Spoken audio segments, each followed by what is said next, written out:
Bon, du coup, petite masterclass de fin de mastermind. L'objectif, c'est de vous donner un peu de valeur. J'ai fait des coachings one-one avec la plupart d'entre vous. L'objectif, c'est de vous donner encore plus de valeur par rapport à tout ça. Concrètement, aujourd'hui, vous le savez déjà, pour la plupart d'entre vous qui sont déjà sur des offres, le standard en France, on va dire que c'est genre 40% de taux de closing. L'idée pour moi, c'est vous amener tous à 70% de taux de closing. Il y en a beaucoup d'entre vous qui sont déjà à ce niveau-là. Je vais vous montrer aujourd'hui concrètement ce que vous pouvez mettre en place pour atteindre ça. Aujourd'hui, vous allez voir quoi? Concrètement, vous allez voir votre avantage déjà sur le marché français, que la plupart des closers n'ont pas. Comment exploiter cet avantage? Je vais détailler tous les frameworks US que j'utilise. Il y a pas mal de choses que vous n'avez pas encore vues, que vous n'avez jamais vues même, que je vous ai jamais donné en coaching de groupe parce que c'est des micro-détails, mais qui, si vous les appliquez, vont vous permettre du coup de passer encore un step. Et à la fin, je vous donnerai un plan d'action concret, donc concrètement les choses que vous pouvez activer pour aller chercher 15, 20, 25 cas par mois en rajoutant des capacités de head of sales, des capacités de coaching, etc. etc. Donc, pourquoi est-ce que vous avez l'avantage aujourd'hui? Déjà, vous le savez, mais l'état du marché français du closing est un peu bancal. La plupart des méthodes qui sont enseignées chez les autres accompagnements, sur des grands groupes, etc., sont des méthodes qui datent de peut-être 5, 10 ans pour certaines. L'idée, c'est d'aller chercher des nouvelles méthodes, comme moi je l'ai fait du coup en allant aux US. Vous le voyez, mais les résultats du closing sont en baisse. En vrai, si on regarde, il y a beaucoup de closers, il y en a très peu qui sont bons. Même vous, vous le savez, vous avez galéré au début à trouver des offres parce que vous n'étiez pas suffisamment bon. Et il y a énormément de closers qui sont bloqués dans ce niveau-là où ils sont pas assez bons pour vraiment performer et donc vraiment avoir des gros résultats. Maintenant, par rapport à ça, la cause racine, pourquoi est-ce qu'il y a plein de closers qui galèrent et qui stagnent? C'est pour la peur d'investir. La plupart d'entre vous, si vous êtes là, vous avez investi dans mon accompagnement, vous avez pour certains investi dans d'autres accompagnements. Je sais qu'il y en a ici qui ont mis genre 20, 30 000 euros dans des accompagnements. Par exemple, Hugo, je sais qu'il y en a plein d'autres qui ont déjà investi. Bastien, il a mis 50 000 euros dans des accompagnements. En vrai, la raison qui bloque la plupart des gens, c'est parce qu'ils ont peur d'investir. Vous êtes là au mastermind, vous êtes vraiment proactif dans la capacité d'investir et donc vous avez forcément plus de méthodes in fine que les autres personnes. La conséquence, c'est que vous avez des méthodes plus poussées, vous avez des stratégies plus poussées, un réseau plus développé et donc dans 5-10 ans, la différence sera phénoménale par rapport aux personnes qui ont eu peur aujourd'hui. Maintenant, pendant ce temps-là, moi, ce que je vous enseigne, et le but, c'est de vous enseigner ça aujourd'hui, c'est toutes les méthodes US que j'ai apprises. Moi, vous le savez, je me suis formé avec JP Egan, qui est du coup, c'est le meilleur closer de Jeremy Miner. Jeremy Miner, il a 7 Level, c'est genre la plus grande entreprise de coaching sales aux US. Ils font des millions et des millions tous les mois. Et JP Egan, donc celui chez qui je me suis formé, il fait environ entre 100 et 120 000 dollars de commission tous les mois. Donc, on parle de commission, c'est du pur closing, il n'y a pas de head of sales, il n'y a rien, c'est closing, 100 000 dollars de commission. Donc, vous doutez bien qu'avec ces méthodes-là, ça permet de prendre l'avantage par rapport aux autres. Et c'est pour ça que, pour la plupart d'entre vous, des fois vous avez l'impression de connaître plus de choses que les closers sur les offres sur lesquelles vous closez. Vous avez d'autres closers autour de vous et vous vous dites ah putain j'ai des choses en plus qu'ils savent pas. C'est grâce à tout ça. Concrètement, vous bénéficiez juste de mon avantage, de mon investissement. Bastien par exemple, ses clients pour son agence, il bénéficie de tous les investissements qu'il a fait. Moi, vous bénéficiez de tous les investissements que j'ai fait, donc de plus de 30 000, 35 000 dollars peut-être d'investissement. L'idée, c'est de vous apporter toujours plus de valeur. Donc même bientôt, je vais en Arizona avec justement Jeremy Miner, JP Egan. Je vais faire un mastermind avec eux pendant plusieurs jours. Je vais découvrir les locaux pour pouvoir du coup vous donner toutes ces stratégies-là et que vous puissiez continuer de vous développer. Les résultats concrètement que vous avez obtenus avec ça pour l'instant, c'est qu'il y a Tino qui a 10 cas par mois, Hugo qui fait entre 4 et 5 cas toutes les 2 semaines, à peu près 5 cas là sur le début du mois. On a Martin qui pareil a fait 5 cas, 4 cas sur les 2 premières semaine de mai. Francesco qui a son agence qui tourne bien. Bastien qui a son agence qui fait entre 15 et 20 cas par mois. Clément qui fait 15 cas par mois de commission. Julien et Giovan qui sont un peu plus au début mais qui chiffrent aussi bientôt. Donc voilà, concrètement ça marche. Maintenant, comment vous pouvez exploiter cet avantage? Il y a 3 points principaux. Le premier point, c'est vous concentrer sur vos skills. En vrai, vous êtes dans un accompagnement, donc vous êtes dans la démarche d'améliorer vos compétences. Mais pour la plupart d'entre vous, vous ne le faites pas à un degré assez avancé. Je prends un exemple, mais tout à l'heure, Martin, je t'ai demandé comment est-ce qu'on traite telle objection et tu as eu un degré d'hésitation. Et vous devez prendre au sérieux le point de devenir bon au point de tout connaître par cœur et d'être le meilleur. Si là je vous pose la question, est-ce que vous pensez vraiment être le meilleur closer de France ou même de votre ville, vous n'allez pas forcément avoir la certitude que vous l'êtes. Alors qu'en vrai, si vous deveniez le meilleur closer de France ou juste de votre région par exemple, vous feriez beaucoup plus d'argent. Mais vous avez passé ce pas-là d'investir dans vos compétences, mais pas au point de masteriser vraiment le skills. Si je vous pose une question très précise, très pointue, la plupart d'entre vous, vous allez hésiter et ça va pas être ultra fluide. Alors que si demain vous vous engagez vraiment à tout connaître et que vous passez peut-être 2, 3 semaines, 4 semaines à focus sur absolument tout, c'est ce que j'ai fait au début, vous allez prendre une courbe de progression exponentielle alors que là vous êtes probablement à un plateau, vous avez des compétences, Clément tu fais 15K, Martin 4K en 2 semaines, c'est très bien, mais si vous alliez encore plus loin dans la volonté d'acquérir des compétences, vous pourriez faire encore vraiment beaucoup plus d'argent. On est tous comme ça, vous avez des moments où vous avez la flemme, etc. Mais concentrez-vous vraiment, et c'est le point principal qui bloque tout le reste, sur avoir un niveau de compétence considérablement plus haut que les autres. Parce que si vous avez 2, 3, 4 fois plus de compétences que les autres, vous allez avoir un meilleur réseau, vous devenez la personne la plus intéressante que les gens ont envie d'écouter sur la vente. Moi, pourquoi est-ce que j'ai une bonne personal brand entre guillemets sur la vente et pourquoi est-ce qu'en moins de 6 mois, j'ai quand même fait une bonne place dans le monde du closing? C'est parce que j'avais des skills beaucoup plus poussés que la plupart des gens sur Instagram. Et donc les gens ils m'écoutaient parce que j'avais les compétences. Sinon, j'aurais jamais été assez intéressant pour parler à des entrepreneurs qui font 300, 400, 500 cas par mois et j'aurais jamais eu ce réseau-là.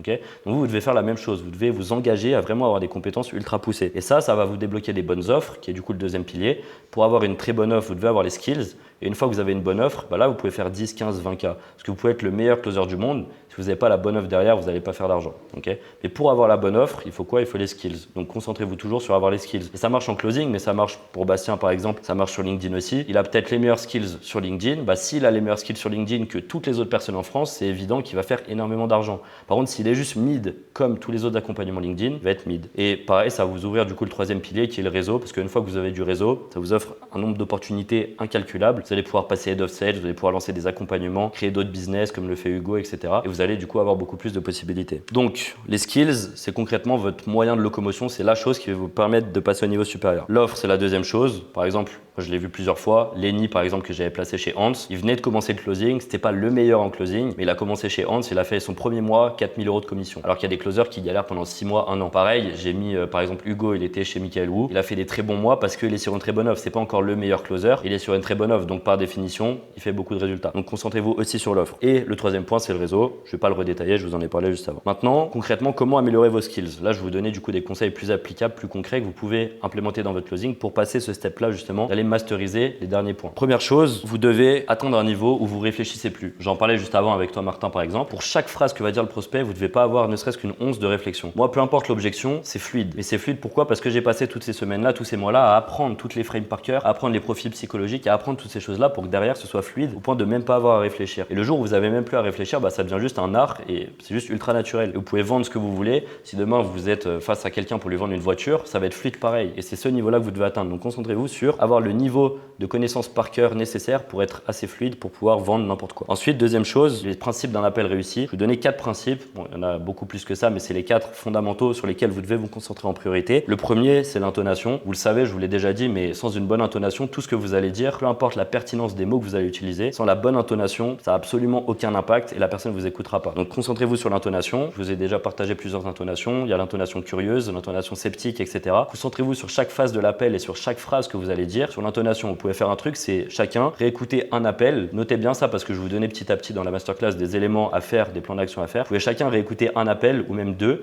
et vous vous concentrez uniquement sur l'intonation. Vous écoutez rien d'autre, vous analysez rien d'autre que l'intonation et vous prenez des notes par rapport à ça. Deuxième point, c'est les transitions naturelles et les rebonds. Vous devez être en capacité de rebondir sur ce que le prospect vous dit. Si le prospect vous dit quelque chose et que vous êtes ultra monotone, que vous êtes scripté, ça va se sentir. Donc vous devez être en capacité concrètement de rebondir naturellement. Et pour faire ça, c'est contre-intuitif, mais il faut connaître les choses par cœur. Parce que si vous ne connaissez pas par cœur, vous allez vous demander, ok, qu'est-ce que je dois dire après, qu'est-ce qui va se passer, comment est-ce que je rebondis. Et donc, vous n'allez pas vraiment écouter le prospect, vous n'allez pas pouvoir rebondir. Donc encore une fois, apprenez par cœur et ça vous donnera la capacité derrière de pouvoir rebondir naturellement. Troisième chose, c'est l'écoute active. Donc c'est un peu lié, mais vous devez vraiment écouter activement le prospect. Vous ne concentrez pas juste sur ce que le prospect dit. Vous devez développer une écoute tellement profonde que vous comprenez ce que le prospect pense à travers ce qu'il dit. Ce que je veux dire par là, c'est que des fois, il y a un prospect qui va vous donner une objection où il va dire par exemple, ouais, j'ai déjà testé un accompagnement par le passé, ça s'est pas très bien passé, mais bon, je suis passé à autre chose. Là, vous devez capter les signaux verbaux et non verbaux qui vous donnent d'autres informations. Okay, c'est des informations qu'il ne va pas vous dire à l'oral, mais que vous pouvez capter. C'est les choses qu'il pense, mais qu'il ne vous dit pas. Et c'est ça que vous devez comprendre dans l'écoute active. Tout le monde peut écouter, vous n'êtes pas con, vous savez écouter, vous savez comprendre les mots d'une phrase. Mais ce qui est plus compliqué, c'est de comprendre ce que la personne veut dire à travers ce qu'il vous dit. Et c'est ça que vous devez réussir à faire. Quatrième point, c'est le contrôle de la conversation. Ça, c'est super important. Sans ça, vous n'allez pas pouvoir faire des calls de closing performants et vous n'allez pas pouvoir avoir la régularité parce que vous allez avoir des prospects qui vont vous challenger. Je suis sûr que vous avez déjà tous eu des prospects qui vous posent des questions, genre toi tu fais quoi? Ouais, mais pourquoi est-ce que tu me parles de ça? Quelles questions tu me poses? J'ai pas besoin de savoir ça, etc. Ces prospects-là, si vous contrôlez pas la conversation, vous allez les perdre alors que vous les auriez closés normalement. Donc contrôler la conversation, ça passe par couper la parole si nécessaire. Si la personne dit des choses qui n'ont rien à voir avec la conversation, coupez-lui la parole, recentrez sur les choses nécessaires. Si jamais la personne part encore et encore sur des choses qui n'ont rien à voir, coupez-la encore et encore tout en contrôlant du coup ce que vous dites et vous la ramenez sur la conversation. Ok, c'est ultra important. Point suivant, le creusage. Donc le creusage, c'est le creusage des douleurs. Ce que je veux dire par là, c'est que c'est le 80-20. Ok, le creusage des douleurs, c'est la chose sur laquelle la plupart des closers se concentrent et c'est à juste titre parce que sans ça, vous n'allez pas pouvoir faire un bon appel si ça n'est pas bien fait. Pourquoi? Parce que simplement une personne elle passe à l'action parce que le statu quo, donc la situation actuelle, est plus douloureuse que la situation potentiellement atteignable. Ça, c'est logique fondamentale, vous le savez déjà. Concrètement, comment faire un bon creusage de douleur? Vous connaissez les questions, vous connaissez les les étapes, ok, on va chercher le problème, les impacts, etc. Il y a un framework, je me rappelle Francesco, je te l'avais dit ça en coaching. Concrètement, le framework, il est en 3 étapes, il n'est pas plus compliqué que ça en soi. Vous devez avoir la cause, du problème, le problème en question et les impacts du problème. Ok, c'est 3 étapes fondamentales. Premièrement, les causes du problème, vous devez montrer à la personne pourquoi est-ce que j'ai ce problème-là. Je vous donne un exemple. Quelqu'un qui me dit, ok, je suis en surpoids. Ok, je suis en surpoids, ça c'est le problème. J'ai trop de poids, je dois perdre du poids. Quelles sont les causes de ce problème-là? C'est probablement qu'elle n'a pas un plan de nutrition suffisamment poussé, pas suffisamment bon.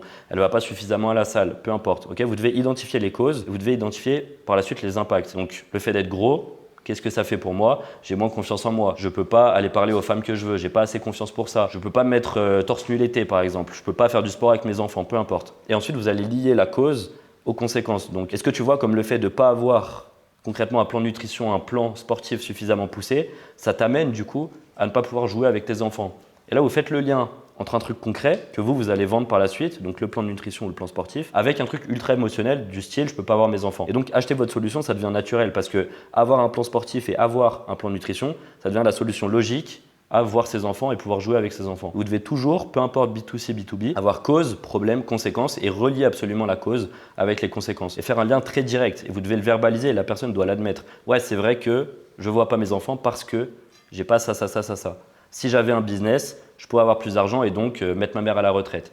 Et là, une fois que le lien est fait, c'est beaucoup plus simple de vendre. Donc concentrez-vous toujours sur ça. Ensuite, pour la phase de découverte, vous le connaissez parce que c'est déjà dans l'accompagnement, mais vous avez le framework SPIN, donc les 4 types de questions. Question de situation, question de problème, question d'impact et question de need payoff. Ça, c'est quelque chose avec lequel vous devez être suffisamment à l'aise pour jongler entre les types de questions. Vous avez la phase de situation, la phase de problème, la phase d'impact, etc. Et en fait, vous pouvez jongler entre les différentes questions. Par exemple, vous allez poser une question d'impact et ensuite une question de need payoff et revenir sur une question d'impact, etc. Ça, je ne vais pas vous le détailler là parce que ça serait beaucoup trop long, mais je vous conseille vivement d'acheter dès ce soir le livre Spin Selling. Moi, je l'avais lu il y a de ça genre 1 an peut-être. Achetez-le, lisez-le et comprenez profondément les principes du livre. C'est en anglais. Je sais qu'il y en a qui ne parlent pas très bien anglais ici. Il y en a qui parlent mieux anglais. Mais si vous parlez anglais, lisez-le. En vrai, ça va vous apprendre beaucoup de choses, même sur la vente de manière générale, avec les 4 types de questions. Mais retenez qu'il y a 4 types de questions et vous pouvez faire le test, mais n'importe quelle question que vous posez dans un call de closing, c'est une de ces 4 questions-là. En vrai, il n'y a que ça. Donc si vous masterisez ces 4 types de questions et que vous comprenez comment les poser et à quel moment les poser, vous pouvez faire un call de closing entier juste avec ça. Je vais vous parler de 10 éléments que vous devez choper dans un appel de closing dans la phase de découverte, on va dire, avant le pitch. C'est 10 éléments que vous pouvez obtenir pendant le call et que vous devez obtenir dans la plupart des appels. Il y a quelques exceptions, mais en vrai, dans 90% des cas, vous devez obtenir ces éléments-là. Le premier, ça va être le contexte. Donc le contexte, ça peut être contexte business ou contexte de vie par rapport à la personne, en fonction de B2B, B2C. Le deuxième, ça va être les process actuels. Encore une fois, que ce soit en B2B ou en B2C, qu'est-ce que la personne utilise actuellement? Par exemple, pour de la perte de poids, est-ce qu'elle a un programme sportif aujourd'hui? Si oui, lequel? Qu'est-ce qu'elle fait dans ce programme sportif-là? Pour du B2B, si on parle, je sais pas, d'un CRM, quel CRM est-ce que la personne elle utilise? Pourquoi elle utilise celui-là? Qu'est-ce que ce CRM-là fait concrètement? Donc les process actuels. Ensuite, les outils utilisés. Donc c'est plus ou moins la même chose et ça, c'est surtout en B2B. CRM, lien de réservation, enfin peu importe tout ce que vous pouvez imaginer. Ensuite, les résultats que ces process-là lui apportent. Donc, ok, le programme sportif que tu as aujourd'hui, quel résultat est-ce qu'il t'apporte? Le CRM que tu as aujourd'hui, quel résultat est-ce qu'il t'apporte, etc.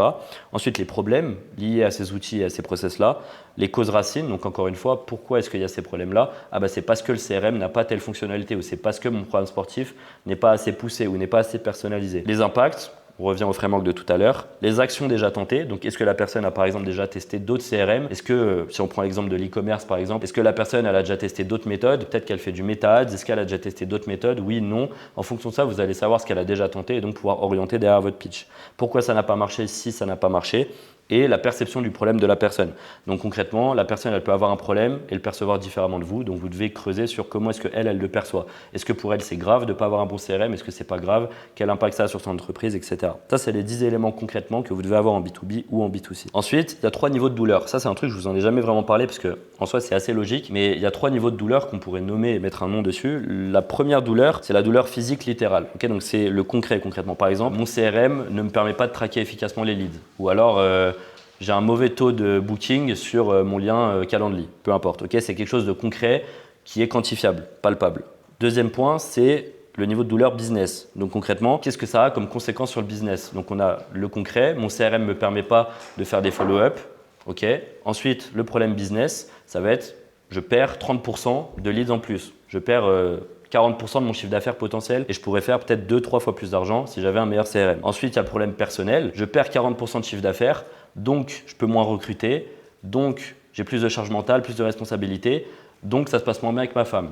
Je fais un lien assez abstrait, mais concrètement, vous avez ces 3 niveaux-là. Le problème tangible, les conséquences de ce problème-là qui sont souvent soit business, soit personnel, et ensuite vraiment le personnel profond qui va être du coup l'émotionnel. Il y a un truc que vous devez faire aussi par rapport à ça, vous avez du coup les 3 niveaux de douleur et vous avez ce qu'on appelle, c'est des coûts invisibles. Imaginons sur du e-commerce, une personne qui a une mauvaise campagne d'ADS. Okay, elle a une campagne d'ADS moyenne. Peut-être qu'elle va faire un chiffre d'affaires, elle va faire 200K par mois. Si elle avait une meilleure campagne d'ADS, elle pourrait faire peut-être 400, 500, 1 million par mois. Okay, et vous devez identifier concrètement les conséquences qui sont invisibles de base. Par exemple, j'ai une mauvaise campagne d'ADS, donc j'attire des leads pas qualifiés, donc mes closers ne sont pas satisfaits parce que j'ai des leads pas qualifiés, donc j'ai un haut taux de churn, donc mes closers partent rapidement, donc je fais beaucoup de recrutement, donc je ne peux pas me concentrer sur les actions à fort levier dans mon activité, donc je perds de l'argent, du temps et au final, je suis pas à l'aise avec ma femme parce que je rentre le soir à minuit parce que je dois gérer les nouveaux recrutements. Et vous devez empiler comme ça des conséquences et empiler des conséquences invisibles. Souvent, les gens, ce qu'ils voient, c'est « Ok, je suis gros, je suis mal à l'aise dans mon corps, c'est chiant. » Ok, mais vous avez plein de conséquences invisibles qui sont minimes et que vous pouvez ajouter. Donc, je ne suis pas à l'aise, donc je n'ai pas la femme de mes rêves, donc je ne suis pas heureux, donc je ne peux pas partir en vacances et pas me mettre torse nu. Donc, et vous devez empiler toutes ces choses-là jusqu'à qu'il y en ait suffisamment pour que le passage à l'action soit juste naturel. C'est pareil sur du B2B, sur du e-commerce, vous pouvez montrer à la personne que certes, tes campagnes d'ads, il n'y a pas que ça dans ton business, mais ça t'amène à devoir recruter, perdre du temps ici, faire ça, et vous empilez un tas de choses qui font que la personne est juste obligée de passer à l'action. Ensuite, une technique, là je vous donnais des techniques plus rapides à appliquer, des trucs concrets que vous pouvez appliquer rapidement. Ok, on a passé la phase du creusage de douleur. Un truc que vous pouvez utiliser, vous l'utilisez probablement déjà en vrai, mais c'est les questions miroirs. Pour creuser, au lieu de dire ok, c'est-à-dire, etc., vous pouvez juste répéter les derniers mots de la phrase de la personne et la personne du coup va continuer de vous donner des informations. Par exemple, si Julien il me dit ouais, moi en vrai, mon objectif c'est d'être libre, vous pouvez juste dire libre.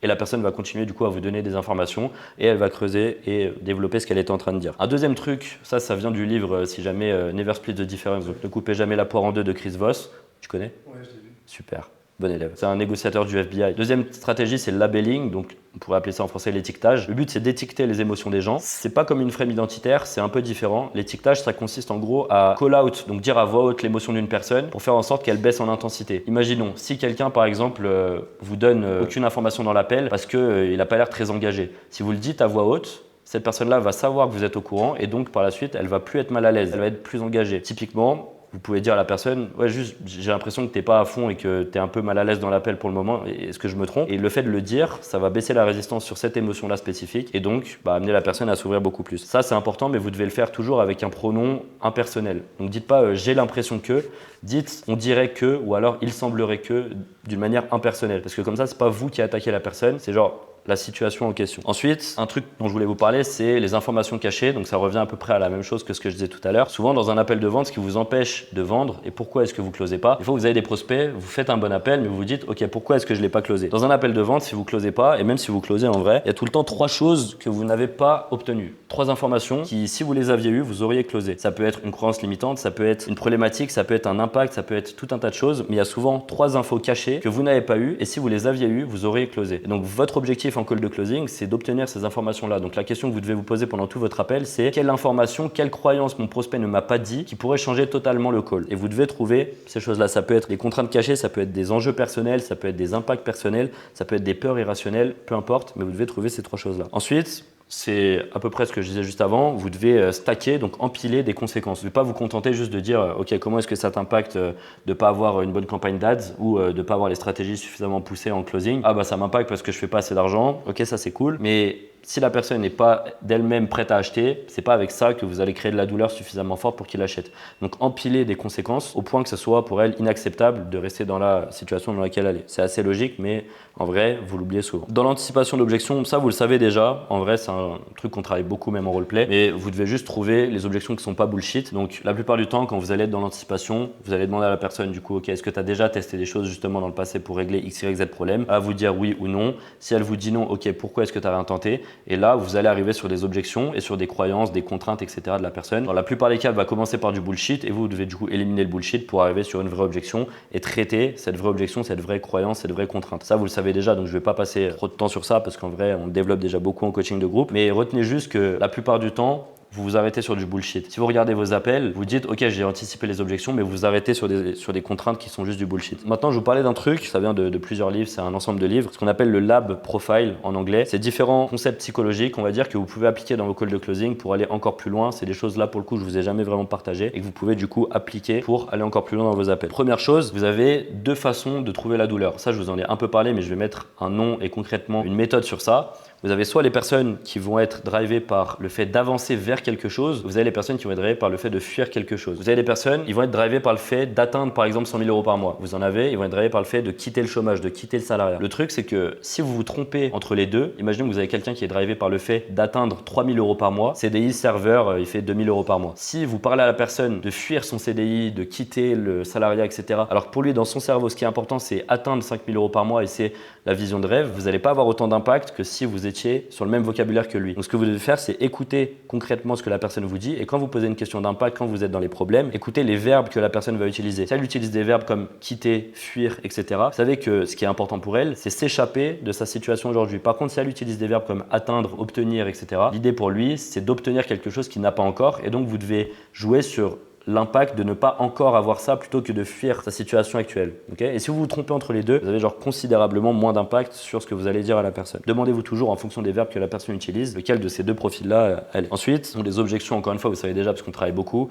mais retenez tout le temps qu'il n'y a que deux objections, argent, incertitude et la valeur. Mais la valeur, on la compte pas parce que dans votre pitch, normalement, ça c'est assuré. Et dans votre traitement d'objection, dites-vous qu'il n'y a jamais rien d'autre. Vous devez avoir le mindset de c'est soit de l'argent, soit de l'incertitude, de la peur. Tout le reste, c'est du bullshit et vous pouvez l'écarter. Si vous retrouvez à traiter une autre objection, c'est simplement pour débloquer un frein psychologique de la personne pour revenir sur une de ces deux vraies objections au final. Si vous vous retrouvez à traiter le fait de je dois en parler à ma femme, c'est juste pour débloquer ce truc-là dans le cerveau du prospect et lui montrer qu'en fait il doit pas en parler à sa femme, mais c'est juste de l'incertitude. Et on revient toujours à ces deux objections-là, donc gardez-le en tête. Ensuite, un autre point dont je vous ai pas parlé, c'est un deuxième livre que vous pouvez lire d'ailleurs, ça s'appelle Jolt Effect. C'est un livre qui parle de l'indécision. En vrai, la plupart des ventes que vous perdez, et je pense que vous le savez, c'est pas parce que la personne aime pas la solution, c'est pas parce que la personne elle veut une autre solution, c'est juste à cause de l'indécision. Le fait qu'elle n'est pas en capacité de décider, qu'elle a peur de décider.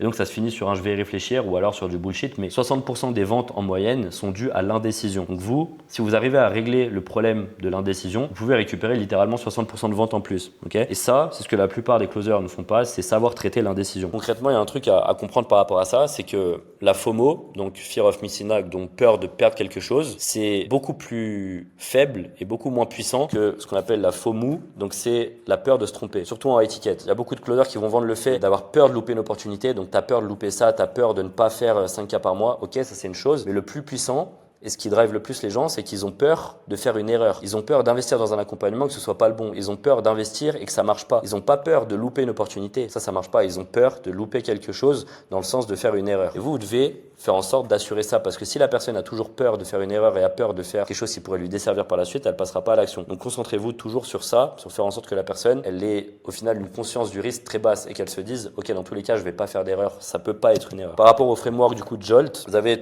4 étapes à ça. La première, c'est le J, donc Judge the Indecision. Donc concrètement, juger l'indécision. La deuxième, c'est offrir une recommandation. La troisième, c'est limiter du coup l'exploration et les explications. Et la quatrième, c'est enlever le risque de la table. Vous avez 4 étapes. Je vais vous détailler les 4 étapes. La première, c'est juger du coup l'indécision. Donc ça, concrètement, c'est simplement détecter l'indécision. Détecter quand est l'indécision et à quel niveau est-ce qu'elle est. Donc concrètement, quel type d'indécision est-ce que le prospect reçoit dans son cerveau. Vous allez détecter ça comment? Vous allez le détecter avec les questions sans fin. Si le prospect vous demande des informations supplémentaires pendant l'appel, s'il dit il faut que j'en parle à telle ou telle personne, ça peut être une autre forme d'indécision par rapport à son partenaire. S'il recherche des garanties, etc., etc.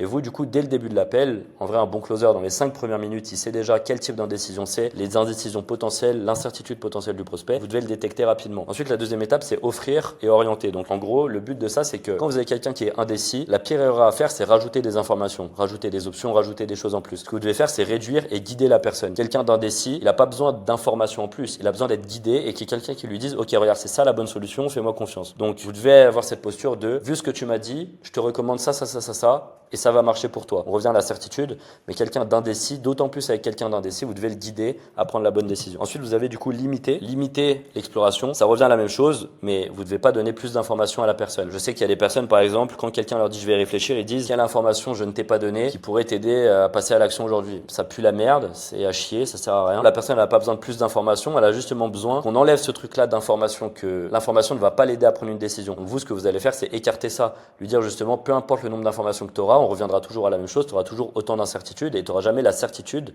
que ça va fonctionner pour toi. Et donc on va rediriger vers une des deux vraies objections qui est l'incertitude. Mais tombez pas dans le piège de donner plus d'informations à la personne. Si vous savez que vous avez donné suffisamment d'infos à la personne pendant l'appel et pendant le pitch, si elle continue de vous demander des infos qui sont inutiles, typiquement ouais, montre-moi les garanties, montre-moi ça, tombez pas dans ce piège-là parce que ça va juste renforcer son indécision. Si vous avez quelqu'un par exemple qui vous dit montre le contrat alors que vous savez que c'est inutile, lui montrez pas et changez juste sa perspective par rapport à ça. Dites-lui en vrai, est-ce que le contrat va vraiment t'apporter un élément qui va te permettre de décider, et ensuite vous redirigez vers l'incertitude. Ensuite, dernière étape, enlever le risque de la table. Donc là, le but c'est pas concrètement de faire une garantie générique de ouais, si tu passes à l'action, dans tous les cas on te rembourse, si nanana, ça on s'en fout. Le but c'est juste de changer la perspective de la personne et de lui montrer que en vrai, qu'est-ce qui est le plus risqué entre ta situation aujourd'hui et ce que tu pourrais potentiellement perdre. Si tu te lances, est-ce que vraiment tu vas être sous un pont? Si tu te lances, qu'est-ce qui va se passer dans le pire des scénarios? Et lui montrer qu'en vrai, il prend au final aucun risque. Et si vous arrivez à réduire le risque et à augmenter le potentiel de gain, c'est là que la personne passe à l'action. Ensuite, je vous donnais quelques techniques de Jeremy Miner, en l'occurrence, parce que du coup, j'ai lu pas mal de choses de lui et j'ai appris pas mal de choses de lui aussi. La première chose, c'est la tonalité curieuse. Vous le savez, mais en vrai, c'est 70% du game sur la tonalité. Utilisez énormément la tonalité curieuse. Ça va désamorcer les gardes du prospect. Quand vous êtes curieux, sincèrement avec quelqu'un, cette personne-là vous fait naturellement beaucoup plus confiance. Si moi, demain, je viens vous voir et je vous pose une question en étant curieux, vous dites, ah ok, il s'intéresse à moi, il s'intéresse vraiment à ma personne, à ce que je vis, etc.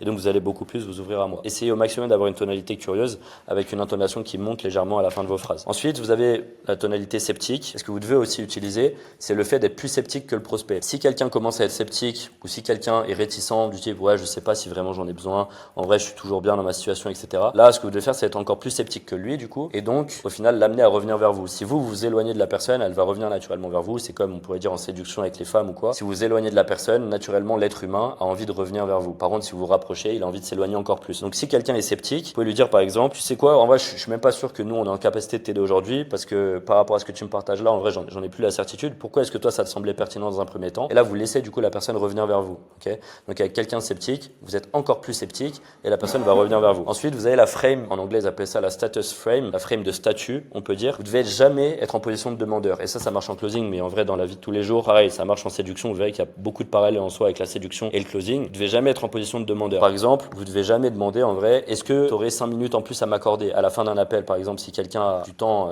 limité, vous devez jamais demander est-ce que tu aurais 5 minutes en plus. Vous devez lui dire, t'inquiète, il va juste rester 5 minutes, je te présente tout et ensuite, du coup, on pourra voir si ça te correspond. Vous devez avoir la position de leader dans un appel de closing. Si vous êtes demandeur ou que vous êtes en position basse, vous allez perdre le call assez rapidement. Attends, juste une question du coup par rapport à ça. Vas-y. Avant de pitcher, est-ce qu'on peut lui demander genre si ouais ça me paraît plutôt cohérent, je vois que t'es motivé. Je peux un peu te présenter comment on fonctionne, si ça te va, parce qu'en soi on lui demande si ça lui va.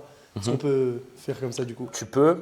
Après, moi, en général, je le dis pas parce que justement, tu vois, ça met la position de c'est toi qui propose un truc et c'est lui qui est en mode j'accepte pas. Ça lui donne le pouvoir, en fait, si tu veux. Du coup, moi, ce que je fais maintenant, c'est que je lui dis, ok, je vais présenter tout ça et ensuite, on peut se lancer, let's go. Tu vois, je dis on peut, mais je lui laisse pas le lead de prendre la décision. Tu vois, quand tu fais ton pitch, moi ce que j'aime bien faire avant d'annoncer le pitch, c'est c'est ça, je peux te présenter la méthode qui a permis à X, Y, Z de maintenant faire Z, Y, X si ça te va.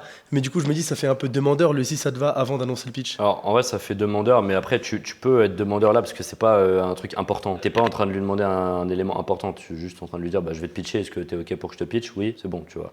Donc, en fait, tu peux poser des questions comme ça, même des fois, tu m'en dis, est-ce que t'es ok avec le fait que je te challenge? Je lui pose une question, en soi, et c'est oui, non. Mais c'est plus sur la dynamique globale de c'est toi qui vas leader l'appel. Tu vas pas lui dire, ouais, est-ce que tu veux que je te présente le pitch? Tu vas lui dire, ok, moi, par rapport à ce que tu m'as dit, je vais te présenter ça parce que c'est cohérent pour moi, est-ce que ça te va? Et tu lui dis, je vais te présenter ça. Tu vois. Par exemple, là, à la fin, au lieu de dire, ouais, est-ce qu'il te reste 5-10 minutes? Tu vas dire, ouais, écoute, ça va prendre juste 5 minutes, comme ça, on pourra finir ça tous les deux. Est-ce que ça te va? Tu vois, c'est différent que est-ce qu'il te reste 5-10 minutes. Tu vois, là, Ouais, c'est bon, je vois. c'est pas une grande nuance, mais tu as une petite nuance. Une phrase que vous pouvez utiliser aussi en appel, je le dis parce que moi, je l'utilisais beaucoup avant et je sais qu'il y en a peu d'entre vous qui l'utilisent. Le truc de aide-moi à comprendre. C'est une phrase qui marche assez bien. Et cette phrase-là de dire aide-moi à comprendre, ça va faire plusieurs choses. Déjà, ça va placer le prospect en position d'expliquer parce que quand vous dites aide-moi, la personne elle va avoir envie de vous aider. Okay, si vous dites aide-moi à faire ça, et ça c'est un truc que vous pouvez utiliser tous les jours en vrai, les personnes ils aiment bien aider les autres. Donc si vous demandez de l'aide à quelqu'un, il sera très enclin à le faire. C'est très rare que quelqu'un refuse de vous donner de l'aide. Par Tino qui me refuse souvent de me donner de l'aide, mais À part Tino, des personnes généralement aiment bien vous donner de l'aide. Donc ça pose la personne en position de vous donner de l'aide et donc elle va vous donner énormément d'informations. Ensuite, ça met le prospect en sécurité parce que aide-moi à comprendre, c'est lui qui a le contrôle, c'est lui qui contrôle ce qu'il va dire. Et le dernier point, vous pouvez le placer 5 à 10 fois par appel parce qu'en vrai, ça marche très bien et ça va vous aider à aller chercher plus d'informations justement. Et quand, du coup, précisément, tu peux le poser? Tout le temps. Dès que tu as besoin de clarifier un truc. Ok. Ou même, Tu peux dire pour comprendre. C'est toi la Voilà. parole? C'est toi le mentor? Pardon. Merci. il a le droit de parler.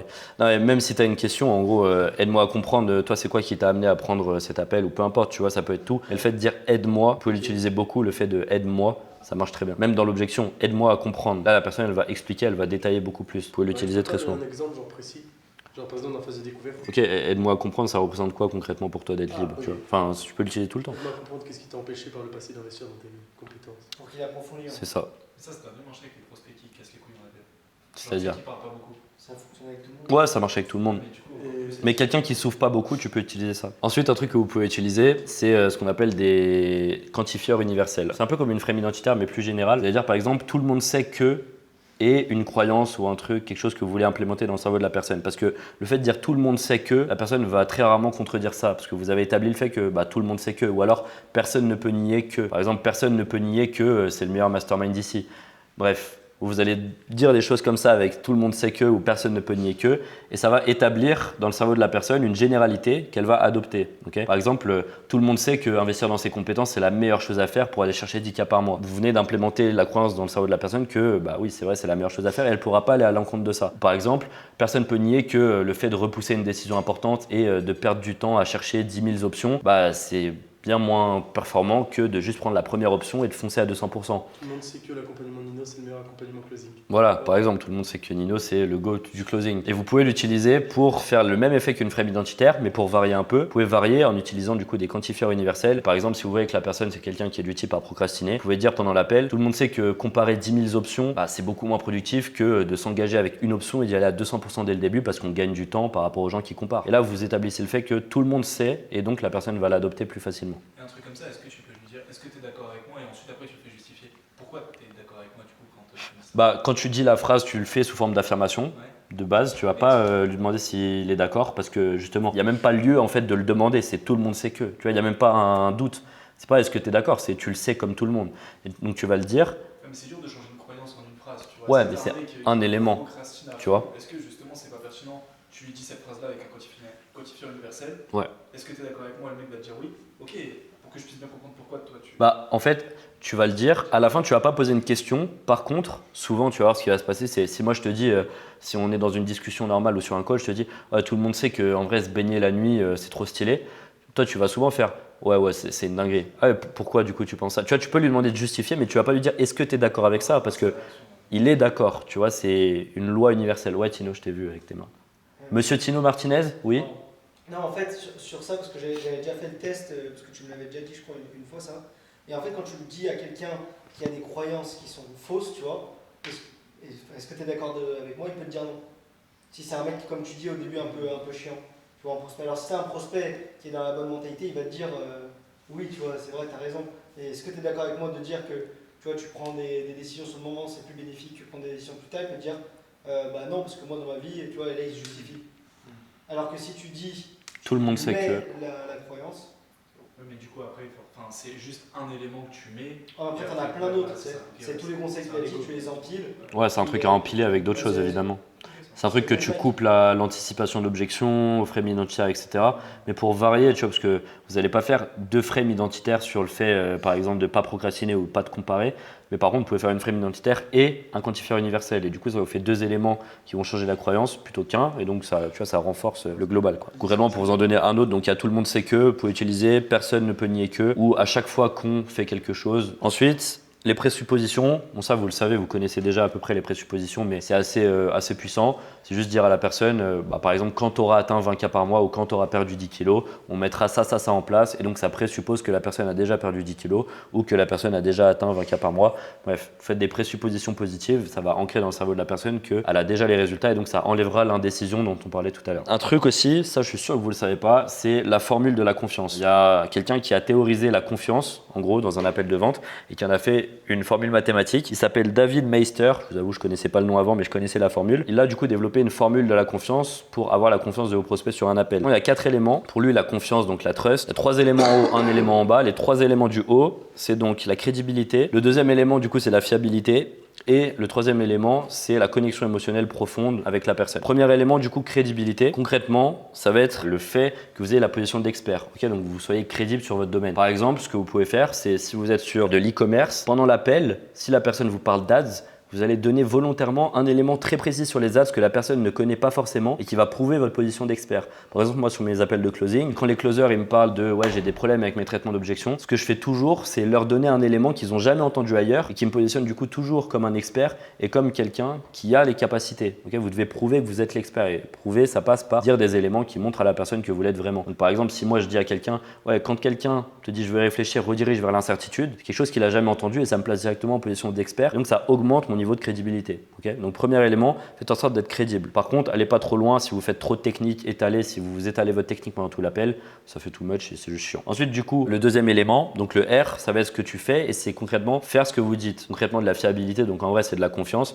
Si vous dites par exemple qu'il y a un appel à 19h, bah, soyez présent sur l'appel à 19h. Si vous dites à la personne que vous allez envoyer des ressources, envoyez vraiment les ressources que vous dites que vous allez envoyer. Donc concrètement, soyez fiable parce que c'est ce qui va créer la confiance avec la personne. La dernière chose, c'est concrètement ce que vous ressentez, ce que vous écoutez. Vous devez créer une sécurité émotionnelle avec la personne avec laquelle vous parlez et vous devez montrer du coup pour ça de la vulnérabilité et de l'authenticité. Si vous êtes juste un robot pendant l'appel et que vous créez aucune connexion émotionnelle profonde avec la personne, elle pourra pas vous faire confiance suffisamment pour acheter. Si demain moi je parle avec un robot, et c'est pour ça que même aujourd'hui il y a les IA, etc. C'est pour ça qu'on passe encore par des appels de closing parce qu'en vrai vous pourriez très bien décrire ce que vous voulez comme accompagnement à une IA. Une IA pourrait vous proposer le programme et vous le vendre. Mais il n'y a pas cette connexion émotionnelle là et l'humain a besoin de ça pour acheter. Donc vous devez créer ça et pour créer ça, montrez-vous vulnérable. Par exemple, si quelqu'un vous dit ouais, moi je suis à 3K par mois, je me sens ultra malheureux, j'ai du mal à boucler les fins de mois, etc. etc. Montrez-vous votre vulnérabilité. Par exemple, vous dites ouais, moi aussi à l'époque j'étais à 3K par mois, je me sentais super mal aussi, je me souviens c'était très dur, etc. Et le fait de montrer vous votre vulnérabilité, bah, la personne va vous accorder naturellement de la confiance. Si moi demain je suis SDF, je vais naturellement connecter beaucoup plus facilement avec un SDF qu'avec quelqu'un de millionnaire. Donc il faut le juste milieu entre connecter émotionnellement avec la personne et vous positionner en tant qu'expert. Si vous êtes juste le mec qui fait 10 millions par mois et que vous n'avez aucune authenticité, aucune vulnérabilité, il n'y a pas forcément de connexion émotionnelle. Et vous devez créer du coup les deux. Et pour ça, montrez-vous juste vulnérable par rapport au passé par exemple ou d'autres éléments. Ensuite, le S, donc ça c'est le facteur du bas qui va diviser du coup tout le reste. Ça va être les 3 facteurs du haut et le facteur du bas. Le S, ça va être le facteur qui va tout diviser. Votre prospect va le détecter dans les premières minutes, les premières secondes même de l'appel, inconsciemment. Le S, si vous voulez, ça va représenter tout ce que vous allez dire d'un point de vue technique. Ce que je veux dire par là, c'est que si vous avez un S trop haut, le prospect ne pourra pas vous faire confiance. Le S, ça veut dire self-driven. Donc en gros, si vous êtes trop tourné vers vous-même, le prospect va le ressentir. Quoi ? L'ego. Exactement. Si vous êtes trop d'ego et que vous êtes trop tourné vers vous-même, ça ne marchera pas. Donc en gros, vous devez montrer à la personne que vous vous intéressez vraiment à elle et que vous êtes là pour elle et pour l'aider sincèrement. Vous devez montrer de la sincérité. Je suis là pour toi, je suis là pour t'aider. Et si la personne ressent ça, bah, du coup, le quotient du bas de l'équation sera bas et tout le reste prendra le dessus. Alors, on va finir avec ça. Du coup, votre plan d'action concret, concrètement, bon, là, je vous ai donné pas mal de valeurs sur pas mal de choses, mais votre plan d'action concret, ce que vous pouvez faire concrètement pour du coup passer au niveau supérieur. Première chose, la priorité numéro 1, ça doit être les skills. On revient toujours à la même chose. Engagez-vous à un niveau plus élevé à acquérir des compétences, que ce soit sur le closing ou même sur d'autres choses. Mais en vrai, même moi, je m'en rends compte. Si aujourd'hui, je suis genre à, je sais pas, on va dire 30K par mois, supposons, et pas à 200, c'est juste parce que j'ai pas investi suffisamment rapidement dans mes compétences. Si tout l'argent que j'avais vraiment gagné depuis le début, j'avais absolument tout réinvesti dans mes compétences plus rapidement, c'est sûr que je ferais plus d'argent. Je l'ai pas fait. Vous le faites pas non plus. Personne ne le fait. Et même moi, le closing, j'ai masterisé à un certain niveau. Je peux encore aller beaucoup plus loin. J'aurais pu masteriser le closing en anglais, par exemple. Et là, bah, j'aurais pu faire beaucoup plus d'argent. Que ce soit sur le closing ou sur autre chose, dans le business de manière générale, concentrez-vous juste sur masteriser les skills, les compétences à un niveau ultra élevé. Si demain, vous avez plus de compétences que tout le monde sur tout, bah vous ferez forcément plus d'argent. Si vous êtes le meilleur en ads, encore une fois, vous allez faire plus d'argent. Si demain vous voulez lancer une agence de clipping, bah prenez tous les accompagnements clipping que vous trouvez sur le marché et all-in sur ça. Engagez-vous à un niveau plus élevé parce qu'en fait, la plupart d'entre nous, et je me mets dedans parce que c'est vrai, on se contente d'un niveau de compétence moyen et on s'arrête à un moment, on prend du temps, on prend 3 mois, 6 mois, on se contente de ça, on avance un peu, on attend, on évolue, on fait 10K, après on se repose sur nos lauriers, on arrête d'investir et au final on perd du temps. Alors que moi, Tino, Julien, enfin vous tous ici, si on avait investi plus d'argent en moins de temps, on ferait tous plus d'argent. La seule chose qui nous différencie, vous et moi et d'autres gens, de faire 300, 500, 1 million par mois, c'est juste qu'ils ont plus de compétences que nous, ils les ont acquis plus rapidement et ils font tout plus vite. Posez-vous la question, est-ce que vraiment vous agissez comme quelqu'un qui fait 500K par mois ? Non. Je pense que moi compris, personne ici agit comme quelqu'un qui fait 500K par mois. Personne ici agit comme quelqu'un qui fait 100K par mois de manière régulière. En fait, on ne sait pas comment lui il agirait concrètement. Si, tu sais comment il agirait concrètement. C'est ça le truc. Beaucoup plus productif, tu investis beaucoup plus en toi. Quand tu donnes des conseils, tu les appliques direct. Est-ce que là, tous les conseils qu'il va te donner, tu vas les appliquer dès la semaine prochaine? Pas tous, non? Pas tous, non, une partie, oui, forcément. Est-ce que tu penses vraiment que tu vas tous les appliquer? Et tu Il est en train de le close. En fait, très simple. Est-ce que vous avez analysé tous vos appels ou vous n'avez pas closé depuis le début? Non. Est-ce que vous en avez analysé ne serait-ce qu'un par jour? Non. Est-ce que vous en avez analysé ne serait-ce que 2 par semaine? Non. Même pas. Est-ce que je le faisais? Oui et non. Je ne l'ai pas toujours fait. Comment est-ce que vous pouvez vouloir faire 20K par mois en closing et même pas analyser un appel par semaine? Vous ne pouvez pas. En vrai, il y a des anomalies, il y a des gens qui vont réussir, mais en fait, tout le monde, et même vous prenez quelqu'un qui a 400K par mois, pourquoi est-ce qu'il ne fait pas 2 millions? C'est la même réflexion. Mais c'est bien de le conscientiser parce que souvent on avance dans notre vie sans forcément se rendre compte des choses. Mais en vrai, si là aujourd'hui vous ne faites pas plus d'argent, c'est juste parce que vous agissez pas comme cette personne-là. Et en vrai, on le dit en call de closing, mais ça, j'y crois profondément. Et c'est parce que vous allez croire à ça profondément que ça va marcher sur vos prospects. Si vraiment vous posez la question, qu'est-ce que je devrais faire pour faire 100K par mois? Vous le savez. Déjà, vous en êtes conscient. Moi, typiquement, je sais exactement ce que je devrais faire. Là, j'ai de l'argent de côté. Je devrais tout réinvestir dans des accompagnements, des mentorats, des masterminds, dans mes compétences, dans 1000 choses. Est-ce que je vais le faire? Oui, non. C'est très difficile de passer le pas. 3-4 côtés. Dans une zone d'inconfort, Je pense que moi, je grandis plus dans le confort. Ok, pourquoi tu penses ça? Parce qu'à chaque fois que j'ai pris des décisions confortables, c'est toujours bien passé. Ok. Est-ce que tu as déjà pris des inconfortables et ça s'est bien passé? Non. C'est pas possible. Ah, je te bullshit. Non, c'est vrai. Non, mais voilà. Je suis à l'aise dans l'appel, je sens que tu me bullshit un peu. Ouais, hop là, je quitte l'appel. Toutes les reframes qu'on dit, au final, elles sont vraies. Toutes sont vraies. Et on le dit au prospect, mais on l'applique pas assez pour nous. Si on part de zéro, c'est quoi les étapes pour vraiment progresser? En closing ou En closing. Est-ce que par exemple la première étape c'est de maîtriser le script, ensuite masteriser l'intonation, ensuite masteriser autre chose? Enfin, c'est quoi les étapes logiques et chronologiques pour devenir meilleur en soi? Ok, tu peux améliorer ton intonation, tu peux améliorer pas mal de choses sur ton traitement d'objection, l'anticipation d'objection et tous les petits détails. Après, c'est de la psychologie. Tu vois, là, je vous ai donné quelques petits détails, mais en soi, c'est des détails. Mais en vrai, le 80-20, ça reste d'analyser tous tes calls. Et encore une fois, je sais que tu l'as pas fait, je sais que tout le monde ne le fait pas. Analyse tous les calls que tu perds, analyse des calls que tu gagnes, tu vois, et si tu commences à analyser tout ça, tu vas voir énormément de choses et tu vas voir tous les conseils que je te donne, tu vas t'en rendre compte sur tes calls et c'est ça qui va te faire progresser. Parce que la théorie c'est bien, mais tant que toi tu l'as pas visualisé par rapport à tes calls à toi, elle sert à rien. Tu vois, c'est pour ça que les coaching one-one ça marche bien, c'est parce qu'on voit un call à toi et on sait par rapport à toi comment est-ce que le conseil peut être appliqué. Donc en vrai, je pourrais te dire plein de conseils techniques, là j'en ai donné pendant la masterclass, j'en donne tous les coachings de groupe, mais le truc principal c'est analyse plus de calls et rien qu'avec ça, tu vas progresser. Deuxième priorité, concentrez-vous sur avoir 8 calls qualifiés par jour dans votre agenda. En vrai, c'est aussi simple que ça, mais si vous avez 8 calls qualifiés tous les jours dans votre agenda, vous faites 15K par mois. Il n'y a pas un monde où vous ne les faites pas si vous avez 8 calls qualifiés dans votre agenda. Pour avoir ça, il faut quoi? Il faut les skills. Pour avoir les skills, il faut investir, etc. On revient, c'est toujours la même boucle. Si aujourd'hui vous closez et que vous avez 4 calls par jour, qu'est-ce que vous foutez le reste de la journée? Votre journée, elle n'est pas pleine. Pourquoi est-ce que vous n'avez pas 8, 9, 10 calls? Quand vous avez des no-shows, mettez en application tous les process que je vous donne. Et vous voyez que tous les conseils en soi, vous les avez tous. Vous savez qu'il faut upsell les gens. Je vous ai déjà dit d'avoir un fichier de tracking pour upsell les gens. Est-ce que quelqu'un ici en a un? Non. Oui. T'as? Ah oui. C'est bien. T'as, Bastien? C'est bien. J'ai pas d'Upsell, mais je. Bon, ok. Mais voilà, il y a plein de conseils en tout cas que je vous donne et que vous appliquez pas. Et appliquez tout. Et en vrai, si toi, demain, Martin, tu as 8 calls qualifiés par jour dans ton agenda, tu fais 15-20K par mois. Sinon, c'est pareil, t'en es pas très loin. Si tu augmentais encore un peu ton niveau d'appel, je pense que tu peux faire 20K par mois, tu vois. Je suis à 2-3 calls par jour, je crois. C'est tout? Ouais, tu vois, t'imagines, tu rajoutes une troisième ou une quatrième offre même, tu fais 15-20K, easy. Par exemple, Tino, on prend son exemple, il n'a même pas besoin d'améliorer ses skills. Juste, il postule sur une offre, il rajoute juste une offre à son catalogue d'offres, il en a 2, il en rajoute une, ça lui en fait 3. Il rajoute 5K à ses revenus. Il n'a rien fait de plus que de rajouter juste une candidature. Il rajoute 2 offres, il monte à 8 calls par jour, il fait 20K par mois. Et tu fais quoi en fait? Parce que tu fais 3 calls par jour, tu fais quoi dans la journée? Ah bon, moi je fais mes follow-ups, c'est pour ça que je suis indiqué. Je fais les upsells, je fais des choses comme ça. Après, est-ce que je suis occupé la plupart de mon temps? La réponse est non. Et du coup, tu fais quoi? Bah, comme tout le monde, il Bah, procrastine. comme tout le monde, frère. C'est-à-dire Bah, t'es sur un peu sur TikTok. Comme tout le monde, quoi. Personne. Arrête. Pareil pour toi, Martin, ça s'applique à toi aussi. Tu sais très bien qu'avec une autre offre, tu ferais plus. Pourquoi t'as pas une offre en plus? Et c'est des trucs logiques. Et moi, c'est pareil. Enfin, pareil pour tout le monde. Bref, vous savez comment rajouter 5-10K en plus. En soi, c'est fini. Donc, fin de masterclass. Qu'est-ce que tu penses de ton accompagnement et de tes élèves C'est ça intéressant. De l'accompagnement, c'est-à-dire à quel niveau? Et en gros, est-ce que tu es fier de ce que tu as Call de construit, des closing. personnes avec qui toi t'accompagnes et qui t'accompagnent aussi? Ouais, en vrai, je suis fier de ce que j'ai construit. Bah, typiquement, des masterminds comme ça, en vrai, c'est cool. Parce que, en vrai, des Google Meet, c'est bien, mais on se voit pas, quoi. On peut pas voir Bastien en boîte en train d'attaquer ou sur Tinder pendant un coaching. Tu vois, on peut pas voir Bastien danser comme ça, tu vois. Donc ça, c'est des choses qui marquent en vrai. Et en vrai, moi, ça me fait très plaisir. Et je trouve, et en vrai, c'est revenu dans toutes les interviews que j'ai fait avec vous. On est une famille. Enfin, c'est un accompagnement, ok, c'est cool. Et même Daco, il m'en parlait. Il y a des personnes qui sont plus en mode élève, mentor et tout. Ouais, moi, je m'en fous et je pense que ça se ressent. Mais c'est bien qu'on soit une famille. Genre, en vrai, on est tous là, on a tous le même objectif, tous là pour performer au max. Donc, en vrai, moi, je suis assez fier. En vrai, je suis pas fier de moi. Je suis plutôt fier d'avoir construit un truc comme ça et d'avoir des personnes. Ouais, genre, vous êtes tous sympas. Il n'y a pas un connard dans le groupe.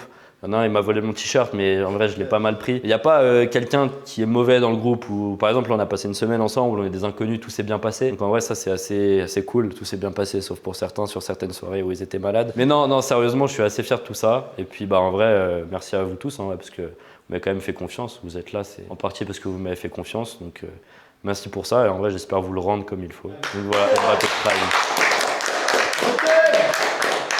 Moi aussi.